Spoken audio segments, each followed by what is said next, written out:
Hey everyone, this is Libertarian Black Man. Do we have a recession on the horizon?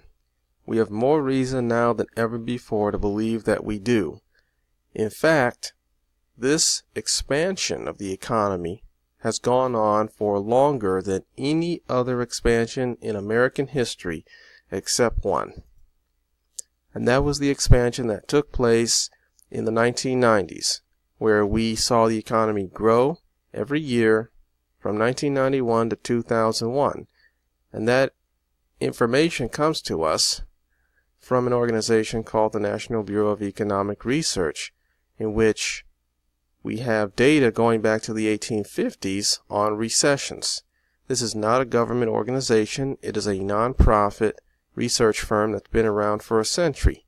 And anybody who wants to look further into the recessions that we've had going back to the 1850s can just type in U.S. business cycle expansions and contractions into a search engine and you'll pull up this information. Now, a recession is a period of contraction of economic activity, or gross domestic product, GDP, and it has to contract for at least 6 months in order for it to be an official recession. When a recession hits, you see the acceleration of unemployment, drops in prices of consumer goods, foreclosures, bankruptcies, evictions, falls in the values of stocks and real estate, and bank failures because money is drying up during a recession. And all of the things fueled by easy money begin to dry up as well. During the 19th century, we experienced the two longest recessions in American history, one from 1837 to 1843 and one from 1873 to 1879. In each case, those recessions lasted between 5 and 6 years long.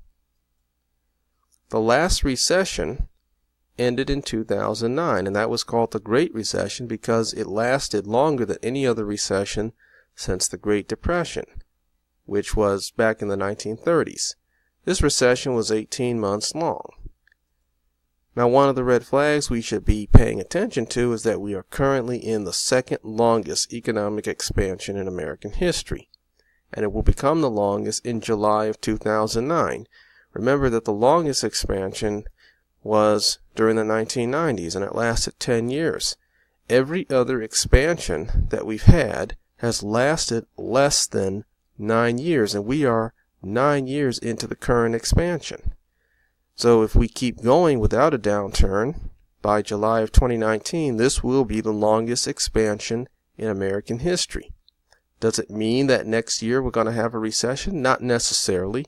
It just means that we need to be extra cautious about the time that we're living in, because we have no reason to believe that we're only halfway through the current expansion.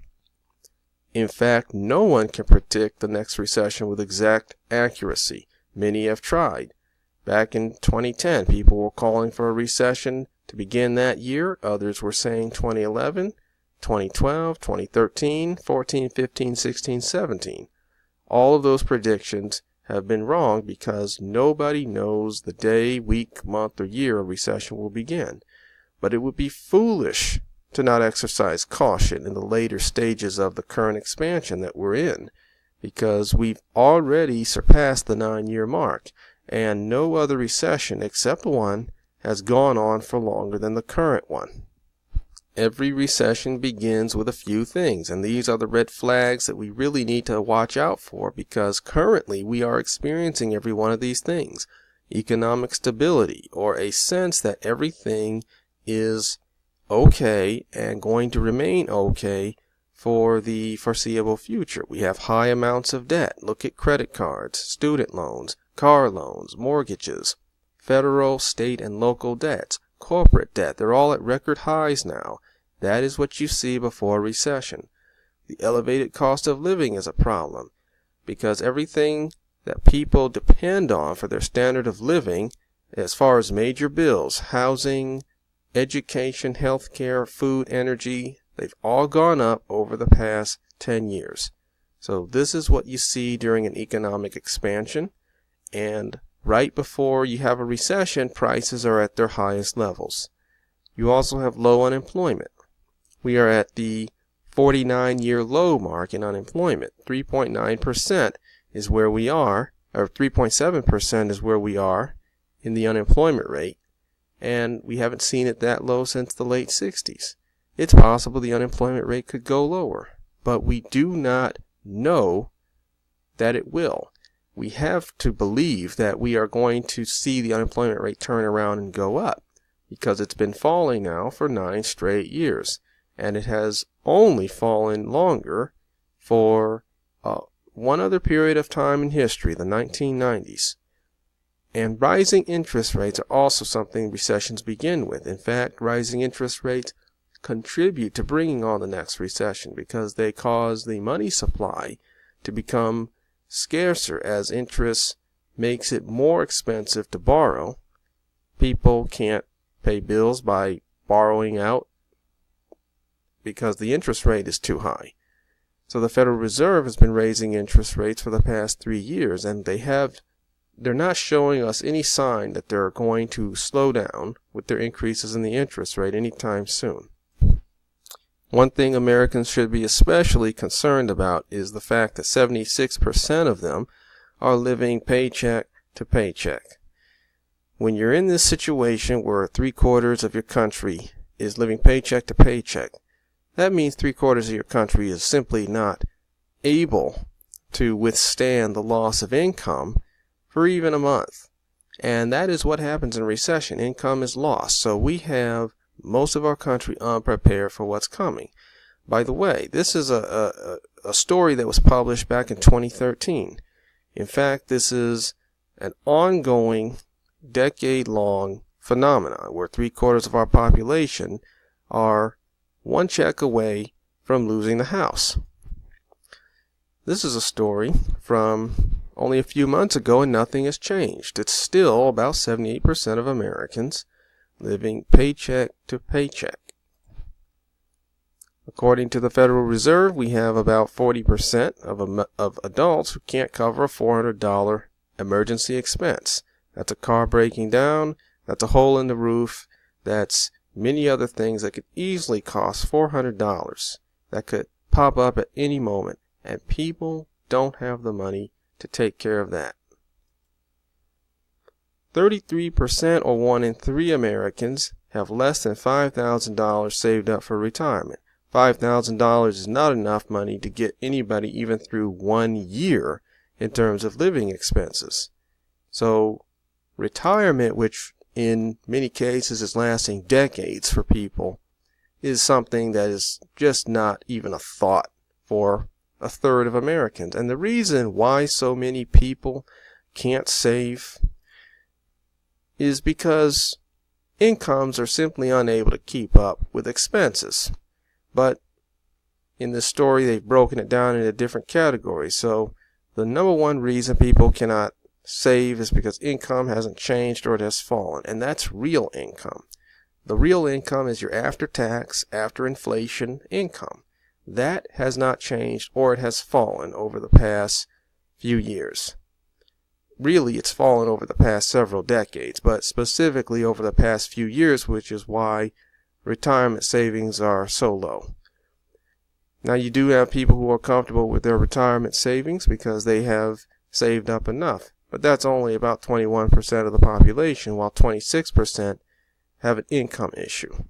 Another 16% are focusing on another financial priority, maybe paying off other debts or some other situation that's costing money.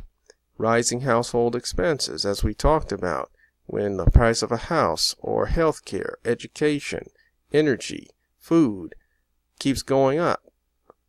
That's going to make it very difficult to save. People haven't gotten around to it because people have to pay bills for today before they can think about paying the retirement account tomorrow. People are simply refusing to invest in retirement. People have to focus on today instead of the future. Not that you don't think about the future, but you must cover today before you can begin to cover the future. And then you have the unexpected financial emergency a car repair, a home repair, or something else could come up and eat through your savings, which has happened for 5% of Americans. So people are not ready for retirement. They're not even ready for the next recession. And what we should remember is that recessions always occur in the boom-bust economy that we live in.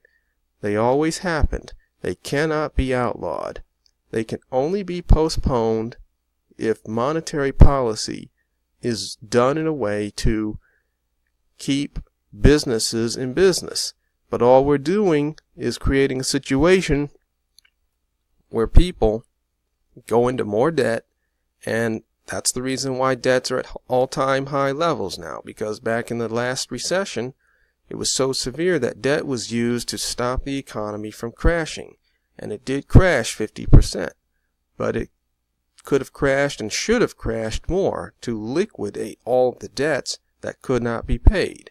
Well, here we are now with more debt than ever before, and people maxed out, no savings, or very little savings, and the next recession can't be that far off because we are 9 years out of the last one, and the only one that's gone on longer was 10 years.